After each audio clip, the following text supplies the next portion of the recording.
Everyone, welcome back to my channel smart study with Srishti. So आज हम करेंगे class 8 का सिविक्स का chapter number 5, that is universal franchise and electoral system.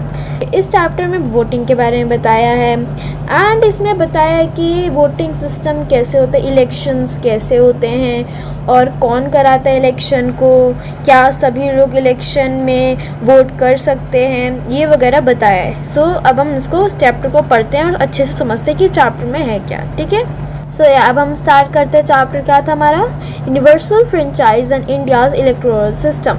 Okay, so हमारा first है topic universal adult franchise क्या होता है। यूनिवर्सल एडल्ट फ्रेंचाइज होता है Every Indian citizen 18 plus age can vote regardless of caste, religion, gender, income and color।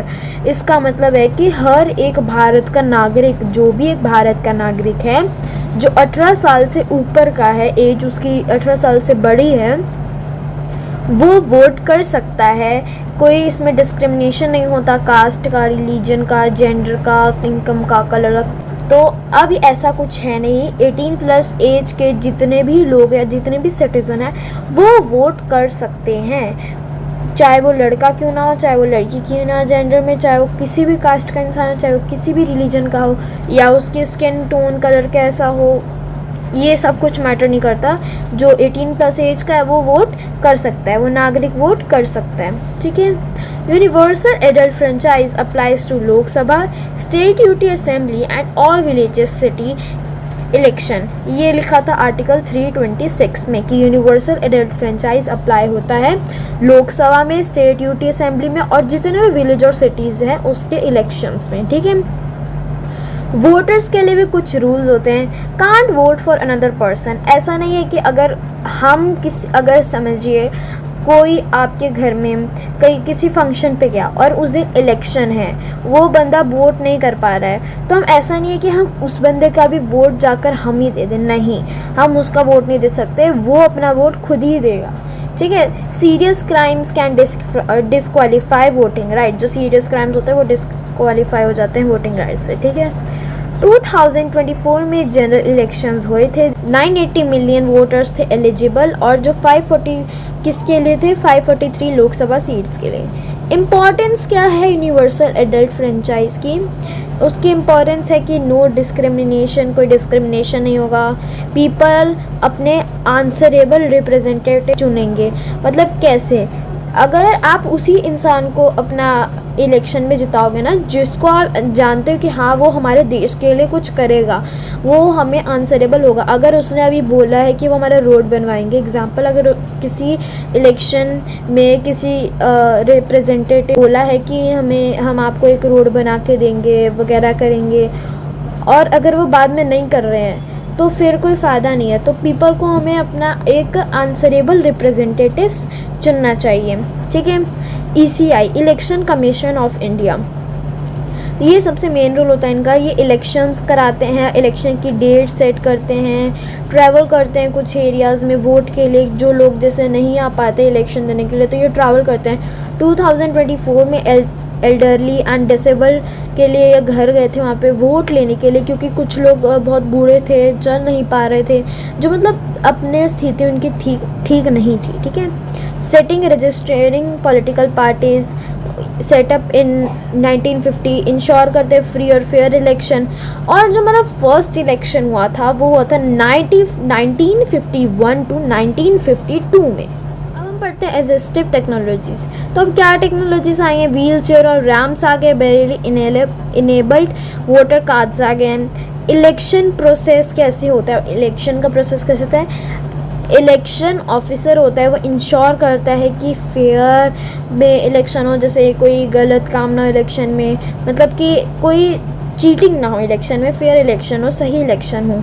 Secret ballot system, जो हमारे जो वोट्स होते हैं, वोट्स को प्राइवेट रखता है, क्योंकि आपने सुना होगा कि कोई जिसको वोट देते हैं बताते नहीं हैं लोग। Voting booths setup for casting votes. ठीक है, day of voting, day of voting का मतलब है कि वोटिंग के दिन क्या क्या होता है, तो जितने भी जो वोटर होते हैं, हर एक वोटर को एक बैलेट पेपर देते हैं कैंडिडेट के नेम के साथ। मतलब बेरेली बैलेट्स इंश्योर करते हैं एक्सेसिबिलिटी। बैलेट कलेक्टेड होते हैं एक सील्ड बॉक्स में, मतलब एक सील्ड सा बॉक्स होता है, उसमें यहाँ पे थोड़ी सी जगह होती है, जैसे आपने देखा होगा ना आपकी गुल्लक में थोड़ी सी जगह होती है पैसे डालने के लिए, तो वैसी इसमें जगह होती है, उसमें पैसे डालते हैं एंड वो सील्ड बॉक्स में रखते हैं, कलेक्ट होते हैं ballots. Unmarked ballots are rejected. Candidate with highest vote win, मतलब जिसमें, अब सिंपल सी बात है तो आपको पता ही है, तो जो जिसको ज़्यादा वोट मिलते हैं वो जीत जाता है। अब ECI के बारे में फिर से यहाँ पे, ECI national level, state level, district level पे भी है। जैसे नेशनल लेवल में chief election commissioner, 2 election commissioner, state level पे है chief electoral officer, district level पे हमारा district election commissioner officer, and then है हमारा RO रिटर्निंग ऑफिसर, देन है हमारा ERO इलेक्टोरल ऑफिसर। ठीक है, so let's move on. Process of voting for the Lok Sabha and state assembly. देखो, अगर हम लोकसभा के लिए या किसी स्टेट असेंबली के लिए वोट कर रहे हैं तो उसमें क्या प्रोसेसिंग होती है हम वो जानते हैं। फर्स्ट ऑफिसर था, यहाँ पे सेकंड और यहाँ पे थर्ड ऑफिसर। तो फर्स्ट ऑफिसर क्या करते हैं, चेक नेम करते हैं वोटर लिस्ट पे जो लिखा होता है। फिर सेकंड ऑफिसर फिंगर पे इंक लगाते हैं और चिट देते हैं, हमारी साइन लेते हैं। ठीक है, देते हैं मतलब चिट हमें देते हैं हमारी साइन लेके। उसके बाद जो हमारे थर्ड ऑफिसर होते हैं वो चिट लेते हैं हमारे से जो सेकंड ऑफिसर ने दी थी, और हमारे फिंगर पे चेक करते हैं कि, और मतलब कि वो इंक वगैरह का। फिर देखो नोटा क्या होता है, ये बहुत इंपॉर्टेंट है बिकॉज एग्ज़ाम्स में ये क्वेश्चंस आते हैं। फुल फॉर्म इस चैप्टर में बहुत ज़्यादा इम्पॉर्टेंट है। नोटा का मतलब होता है नन ऑफ द अबव, मतलब कि नन ऑफ द अबव भी एक ऑप्शन होता है। जैसे आपको कोई कैंडिडेट नहीं पसंद आया तो आप मतलब नन ऑफ द अबव लिख के आ जाओ, मतलब फिर कुछ नहीं है, आप किसी को वोट नहीं कर रहे हैं, none of the above, simple. ठीक है, वहाँ पे एक okay. An EVM electronic voting machine, एक इलेक्ट्रॉनिक वोटिंग मशीन होती है। वी हियर बीप साउंड, हम वहाँ पे बीप साउंड सुनते हैं, उसमें मतलब आवाज़ आती है। ठीक है, अब आते हैं मॉडल कोड ऑफ कंडक्ट पे। इंश्योर करती है कि no scheme projects to influence voters. जैसे होता है ना, कुछ लोग कहते हैं कि तुम हमें वोट करो, हम तुमको इतने पैसे देंगे। तो मॉडल कोड ऑफ कंडक्ट, इसका हम कहते हैं MCC, इसकी हम शॉर्ट फॉर्म कहते हैं MCC। ये हम इंश्योर करती है कि ऐसे कोई स्कीम्स ना दे किसी हमारे वोटर्स को जो वोट कर रहे हैं, कि ऐसा ना हो वो गलती से किसी और को वोट कर दे और किसी को जिसको नहीं करना था वोट, वो हमेशा वोट आंसरेबल कैंडिडेट को वोट करे, ऐसा ये इंश्योर भी करते हैं। ठीक है, कैंडिडेट को हमेशा डिसिप्लिन निभानी चाहिए। ठीक है, अब आते हैं हम लोकसभा और स्टेट असेंबली विनर्स। लोकसभा को हम कहते हैं member of parliament MPs, and state assembly winner को हम कहते हैं member of legislative assembly MLAs। अब हम आते हैं FPTP, first pass the post system, जिसमें हम मतलब कि हमारा फर्स्ट पॉइंट है most vote candidate will win, मतलब कि जिसमें ज़्यादा कैंडिडेट, जिस कैंडिडेट को ज़्यादा वोट मिलेंगे वो जीत जाएगा। ये तो सही है, ये तो सबको पता है, लेकिन इसमें एक चीज़ है कि अगर किसी को वोट मिला और वो 50% से भी कम है लेकिन उसको सबसे हाईएस्ट वोट है तो वो फिर भी विन हो जाएगा। क्यों? क्योंकि उसको हाईएस्ट वोट होता है FPTP का। जैसे अगर उसका 50% से भी लेस मिला है, 50% से भी लेस मिला है, फिर वो जीत जाएगा। ठीक है, okay. State majority leader is equals to chief minister. जो मेजॉरिटी पार्टी होती है लोकसभा में वो फॉर्म करती है। यहाँ पे नेशनल गलती से आ गया है, ओके, या नेशनल नहीं आएगा।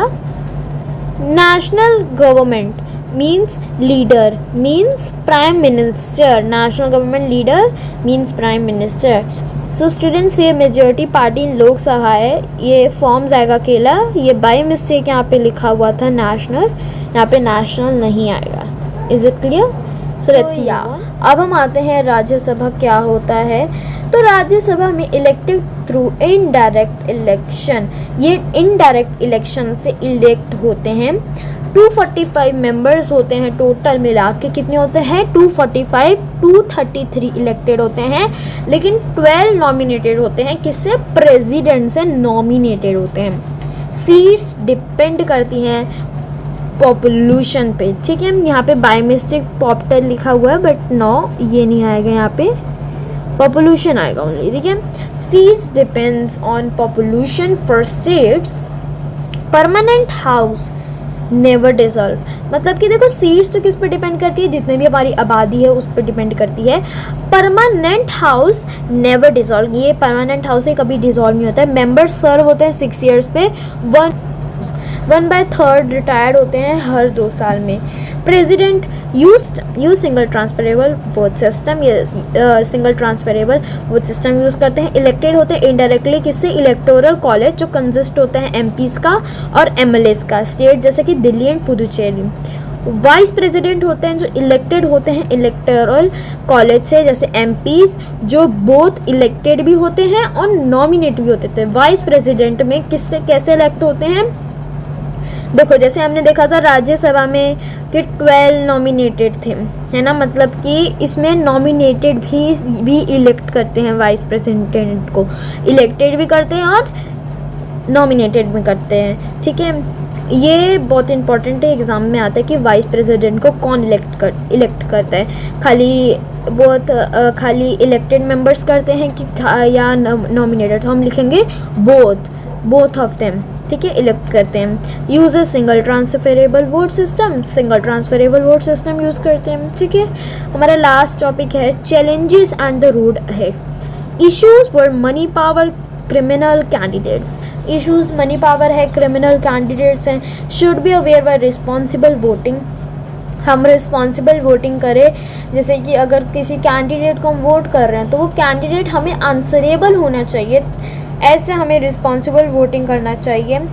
तो क्रिमिनल कैंडिडेट्स हम कह सकते हैं कि कुछ जो लोग किसी को जैसे ब्लैकमेलिंग करके वोट करवाते हैं या बोलते हैं कि नहीं तुम हमें वोट करो, हम तुमको इतने पैसे देंगे, हमें जीता दो वगैरह, तो ये सब हमें चैलेंजेस ये रोड अहेड होते हैं, मतलब कि तो हमें इससे दूर रहना चाहिए, हमें अवेयर रहना चाहिए सब चीज़ के बारे में और रिस्पॉन्सिबल रहना चाहिए अपने वोटिंग को लेकर, क्योंकि अगर हम आंसरेबल वोट कैंडिडेट चुनेंगे तो हमारा ही फ़ायदा होगा, तो हमें आंसरेबल कैंडिडेट्स चुनने चाहिए, रिस्पॉन्सिबल वोटिंग करनी चाहिए, ठीक है।